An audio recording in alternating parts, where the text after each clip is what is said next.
اولا ما تحطيش قدامك الاكل الغير صحي. يعني ما تشتريش تورته مثلا وتحطيها قدامك وتقولي انا هقاوم. ما غصب عني، احنا بني ادمين، ما غصب عني هلاقي حاجه شكلها حلو ونفسي فيها هاكلها.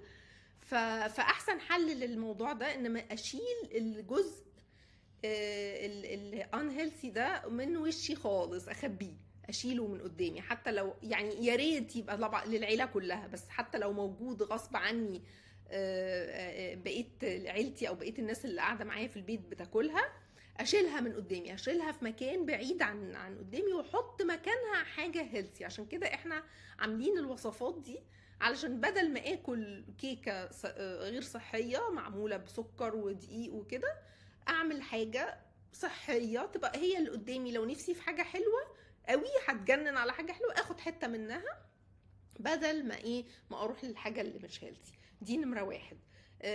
تاني حاجه ان انا اشغل نفسي دايما بحاجه صحيه.